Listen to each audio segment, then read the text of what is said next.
Greetings, my name is Monty Martin. And I'm Kelly McLaughlin. And we are the Dungeon Dudes. Welcome to our channel where we cover everything D&D, including advice for players and guides for Dungeon Masters. We upload new videos on Tuesdays and Thursdays, so please like this video, subscribe to the channel, and ring that bell so that you can be up to date on all of our content. And a big thank you to all of our supporters out there on Patreon for making our work on YouTube possible. More about how you can help support the channel at the end of this episode. But for now, we're going to take a deep dive into the 9 new feats that were introduced in the new Dragonlance book for D&D 5e. These feats are full of magical and martial abilities that any player will be able to take if they are diving into a Dragonlance campaign.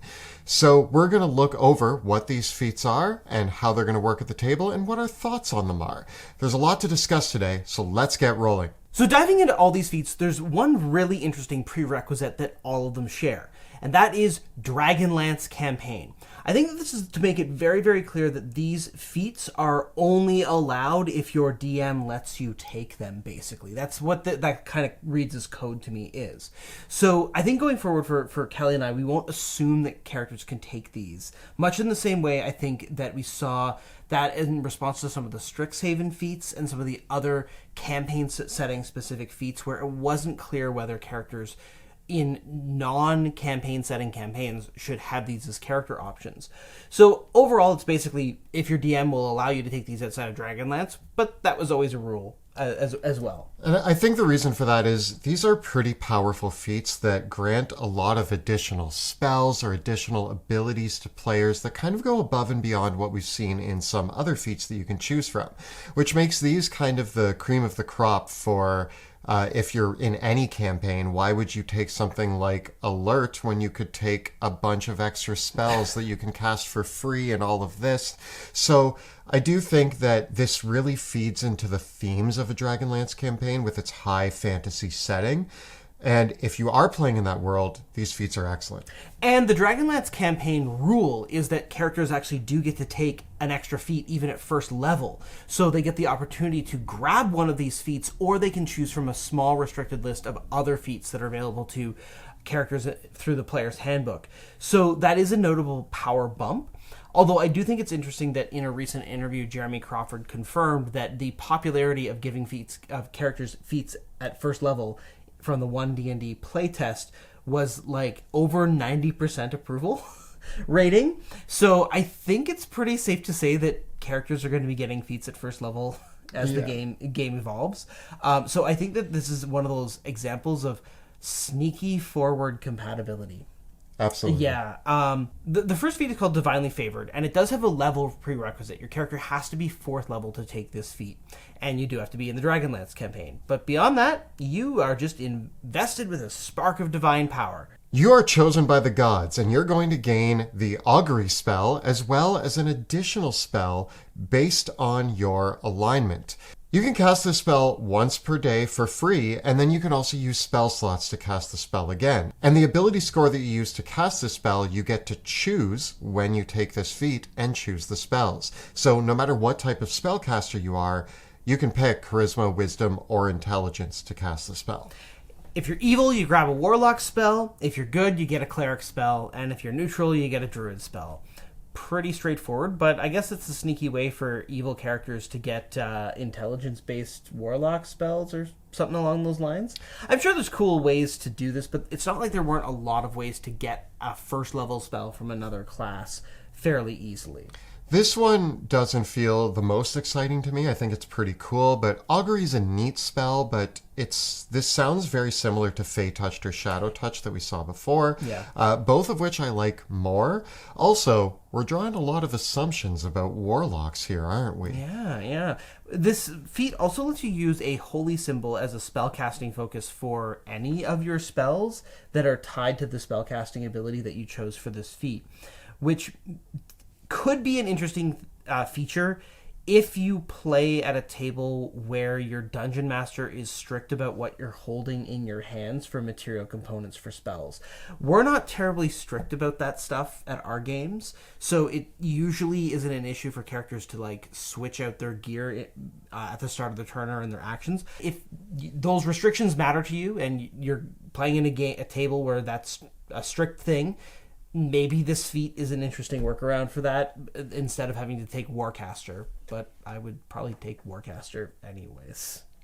Next, we have the Initiate of High Sorcery. For this one, you need to be in a Dragonlance campaign, you need to either be a wizard or a sorcerer, or you need to have taken the Mage of High Sorcery background for your character. With this feat, you're going to choose which phase of the Moon of Kryn you're in, and that's going to grant you 2 out of a possible 4 first-level spells, depending on your moon phase. And you can cast each of those spells once without requiring a spell slot, and you can continue to cast them using spell slots afterwards. It's very interesting because this is one of the feats that you can get for free as a Dragonlance character at level 1. And so this is actually a huge power boost when you think about it, because you're getting 2 extra spells that you can cast once each. It's like doubling your number of spell slots at first level. Yeah. So for a first level character, this is actually like a spellcasting character. It's pretty strong. It's made notable by the fact that the Moon Nutari, I'm probably butchering that pronunciation. I am so sorry. But it's the scary sounding Warlock Moon that has Dissonant Whispers and Hex as your options there. Pretty good to just pick up Dissonant Whispers and Hex. You also have False Life and Ray of Sickness, but let's be real, we're taking Dissonant Whispers and Hex. Yeah, I think so. We do get Disguise Self from the Lunatari Moon and Shield from the other moon, which are 2 good spells, but really I still think that I'd be going with the evil Warlocky Moon. Although a pretty accessible way to get Shield and Hex. Once again, our apologies in advance for butchering any pronunciations of the Dragonlance setting moons. But as a spellcaster in the world of Dragonlance, there are a bunch of different colored robes that you can wear, and there's feats associated with those too. These are the black robes, the red robes, and the white robes. You need to be 4th level to take these feats, and they do require that you have the previous feat as well. So this is kind of why in a Dragonlance setting you're getting a feat at 1st level, so you're choosing one of the earlier 2, and then you get donned with your colored robes to acquire more power. And it's important because these 3 feats actually correspond to the choice of moon that you chose for the first feat. So it is a very clear feat chain in that you can only take the black robes if you chose the Hex moon. You can only take the white robes if you chose the Shield moon, and you can only choose the red robes if you chose the Disguise Self moon. That's what we're calling the moons Yes. from now on. So first we have Adept of the Black Robes. This allows you to pick a 2nd level spell from either Enchantment or Necromancy and add it to your spell list. You can cast this spell for free once per day, or you can use a spell slot afterwards to cast it as well. But the absolutely standout feature here is Life Channel, which lets you smite using your hit dice on spells. Basically, when a creature within 60 feet of you fails the saving throw against a spell that you cast that does damage, you can expend a number of hit dice up to your proficiency modifier and roll those and deal that much damage as extra damage for the spell. So for example, if you were hitting somebody with a fireball, and you're a wizard, you could then roll 3d6, which is up to the level of the fireball, 3rd level, from your hit dice pool and add that result to the extra damage of your fireball. 3d6 on average is about 10 extra damage. You're not taking damage when you do this. You're expending hit dice that you can only use as a wizard on the short rest to regain hit points. So you're kind of giving up your future possible healing in exchange for extra damage now. This is a good trade. Who needs future healing? Just take a long rest later. Yeah, you don't need to heal yourself if your enemies are very dead, and this will help you kill your enemies. I see this as an absolute win. Yeah. Now I'm the kind of person who would trade all of my hit dice for additional damage, and there will be a moment in the campaign that maybe I regret doing that, but I think that 90% of the time you're good. This kind of opens up like a blood magic kind of vibe to it. I've seen third-party authors dabble in this kind of idea of trading hit dice as a resource to empower spells, so I'm actually a little surprised to see it in official material. I think this feat is very strong for a damage-dealing spellcaster. The fact that you can kind of get this for free in a Dragonlance campaign is like, yeah, give me those black robes. Go full goth mode, emo kid mage, cast that necromancy, cast that enchantment, but still bring those fireballs to deal all the extra damage. I like it. We're playing a shadow sorcerer. Yeah. It's interesting that already at this point you have 3 extra spells known on your spell list. You have 2 first level spells from the previous feat and 1 second level spell from this feat. But you're also getting the additional castings of those spells, which can be very useful. And in the case of this Black Robes build, like, we're now looking at a sorcerer or a wizard who just got Hex and Dissonant Whispers, got to pick up any enchantment or a necromancy spell that they wanted, and now also has this extra damage mechanic as well, this spell snipe. This is really strong, and you can bolt it on. Like, my mind's kind of racing of all the possible build options that you could do with this. Absolutely. Yeah. With Adept of the Red Robes, it's the same idea, but this time it's going to be illusion or transmutation magic. So you get that extra spell as before, but you also get Magical Balance, which is, this is a limited use reliable talent for attack rolls and ability checks. So essentially if you roll a 9 or lower on a d20, you can treat it as 10 and then accept the result from there. It can only be used the number of times per day equal to your proficiency bonus, but it's still good for reliably hitting with an attack or succeeding on a skill check. And with the Adept of the White Robes, you're going to gain a second level spell, but this time from the Abjuration or Divination schools. Again, you can cast it once per day without requiring a spell slot, or you can use a spell slot afterwards to cast it. And you can also use a Protective Ward ability. When a creature that you can see within 60 feet of you takes damage, you can expend a spell slot and use a reaction to reduce the damage that they take by an amount equal to 1d6 per level of the spell slot used. So again, in this example, if you see another creature take damage, you can expend a 3rd level spell slot to roll 3d6 and reduce the damage they took by that amount. You also get to add your spellcasting ability modifier to this total. So if you are expending a 3rd level spell slot, on average you're reducing about maybe 10 to 15 points of damage. I think that is not worth it. Like, it's worth it if it's going to save somebody's life, but depending on how much damage they're taking, you can't necessarily count on it. Yeah. And the trade-off, on the other spectrum, you're trading off your spell slot. And if we think about a lot of spells, so the only one that this is roughly comparable to is Healing Word, which does 1d4 plus your spellcasting ability modifier. So 1st level spell slot, it beats Healing Word. But as soon as we start leveling up from there, it really scales very badly, and it gets very expensive to expend higher level spell slots to reduce damage. Fine in a desperate situation, but not something that I would consider be worth taking a feat to get. I think all of these robe feats are pretty cool. The abilities, again, some of them you might only use to fix a clutch situation where things are going downhill and you need to save somebody's life. I think the clear winner here is the Black Robes. Black Robes for life. Like, we're going evil. Warlock Moon. Yeah. Give me Hex. Yeah.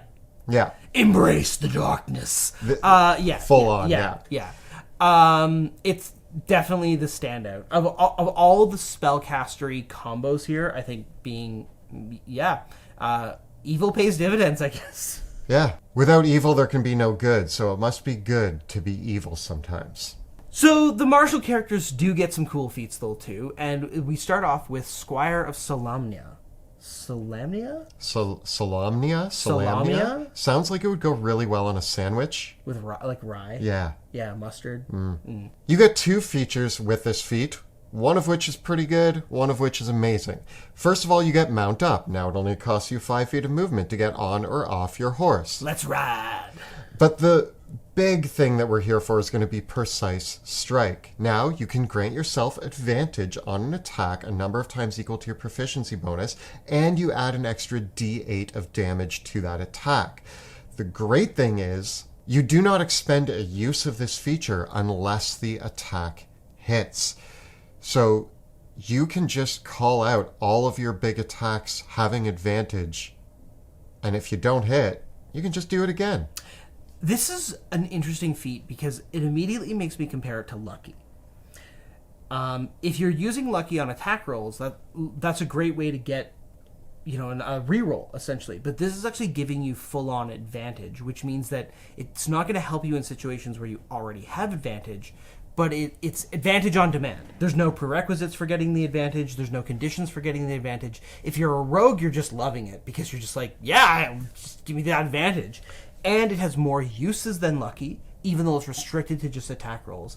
And if it still doesn't make it a hit, you get your change back. I think that rogues are one of the obvious choices here, but I also really think that the beautiful crit fishing champion fighter is going to love having advantage on demand. But paladins, man. Paladins, smite. If you need to smite somebody and you need to make sure that smite's going to happen, really the only ones that might not want it are barbarians because they already have advantage on demand through reckless attack. It's important to note, too, that this is weapon attack, so it works for melee or ranged. So rangers or archers are going to love it. As long as you're using a weapon, just give me that advantage. Give me that advantage. Yeah, I think there's so many great combos that you can have with this feat. I think this feat is incredible for martial characters, and I would always take it. Yeah, like it's a no-brainer. Unless there's something else that you want earlier from, like, especially the Dragonlance feat list. But yeah, it's worth noting, though, to take Squire of Solamnia, you do need to be a fighter or paladin or have the background. So you'd need to be a rogue, a ranger, or barbarian with the relevant background in order to get this feat otherwise. That seems like a pretty easy trade-off, though. If I'm a rogue, I'm taking that background to get the feat, to have advantage. Guess your character was just written for you.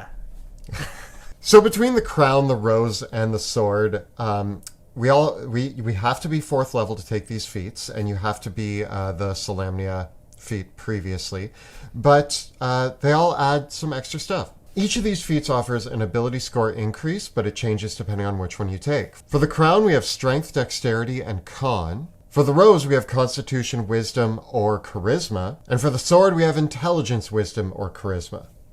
Then each of these feats gives you one additional power that you can use. For the Knight of the Crown, you gain a commanding rally power, which as a bonus action, you can command an ally to make an attack using their reaction, and if that attack hits, it deals a little bit of extra damage by rolling a d8. You get to use this power a number of times per day equal to your proficiency modifier, and I think that this is a great pick for a character that is a paladin or a fighter that hasn't gone any of the routes that weaponize their bonus action already. Pretty solid pick, yeah. With the Knight of the Rose, you get to dish out temporary hit points as a bonus action. These temporary hit points are equal to 1d8 plus your proficiency modifier, plus the ability modifier that you have in the chosen ability that you picked when you chose this feat. Finally, the Knight of the Sword gets a demoralizing strike, which they can use to try to frighten their enemy that they hit with an attack. If the enemy succeeds the saving throw, though, that enemy still has disadvantage on the next attack that they make, which is kind of a neat ability on its own, because you're always imposing that disadvantage, whether it's because you frightened them or because they succeeded their save. In all cases, you can use these abilities a number of times per day equal to your proficiency modifier and get them back on a long rest. I think that all of these are pretty cool additions to martial classes. So I think in this package of feats that we get, we have sort of this feat chain for spellcasters and a feat chain for martials, both of which are really interesting. I'm wondering, though, because there is the prerequisite that if you're not of the classes that it specifies, you can take the background. So you could be a martial class who takes the magical background and gains a bunch of spells. Yeah. You could be a spellcaster who takes the martial background, I guess. I don't know. That one feels less intuitive. I guess if you were like a Hexblade or a Blade Singer, that would work. Absolutely. Yeah. If you are choosing one of the options where you can be, a melee spellcaster, then there's options that way you could get all of them. You could play a Blade Singer that got all these feats. Yeah, if I mean, that's going to be your whole career there. Yeah, that's going to be all your feats. So I still might pick some other cool choices, but I do think that all of these really do speak to the campaign setting. They all feel very powerful. They represent what I think we might be looking at in the near future in what 5th edition feat chains could look like. Would you reflavor these feats to work in a homebrew campaign setting? Absolutely. I don't really see a big problem with that. Now, if I was a earlier DM who hadn't had as much experience as I have, maybe not. These look like they could tip the balance a little bit in certain places, but I'm all for giving my spellcasters more spells to cast or my marshals more options on what they can do. Yeah, I could see allowing it, though. And I don't mind the Dragonlance campaign rule. It does make the characters a bit stronger than normal, but I think especially if you have a group that isn't turbo min-maxers, then you really don't have much to worry about. And even if you do, I think that it's pretty reined in overall. There's nothing here that isn't manageable on the DM side. It's not like giving my spellcaster 3 extra spells is going to break my game. It just gives them more options to play with at the table. Overall, I do like these campaign-specific feats, and I like that the book came with the mechanics to make sure that players would have the opportunity to take them. I think that kind of approach to setting-specific material is really interesting, in that it lets characters and players embrace the unique material of the setting without feeling like they necessarily have to compromise on what they would normally want for their character to do it. So I do like this idea of like an additional setting-specific set of feats, rules, spells, or other things like that. I would love to see more settings embrace this sort of thing, and it would be really cool if there were more substantive character options in this way for these sort of things. Feats are a really great vehicle for that kind of thing because they're just a small part of your character. I think that this opens up a gateway to some really cool potential here, because I actually think that by awarding feats that are specific to either the setting or the specific campaign you're playing in actually help to tie the characters into that setting. If you're playing in the Sword Coast and you decide to join the Harpers and there's a feat that gets awarded to you along with that, that makes you feel even more rewarded for playing into the setting. It helps with character identity too. Yeah. So I think that this is something that we should embrace more of. I think it's cool to add additional feats, make them campaign or setting specific, help tie in those characters, give them a clear path and options that are just going to make them feel like part of the world. It's interesting too because the other route that the design could have gone, which we could have seen the Knight of the Crown, the Knight of the Rose, the Knight of the Sword, or the Black Robes, those could have been subclasses. Yeah. But they're feats instead. Obviously, if they were subclasses, they would have needed far more features and abilities. But this way, they kind of build onto existing material, and I do like that approach because it does give more flexibility overall. So if you've been able to check out the Dragonlance book or try out any of these feats, tell us how it went in the comments below.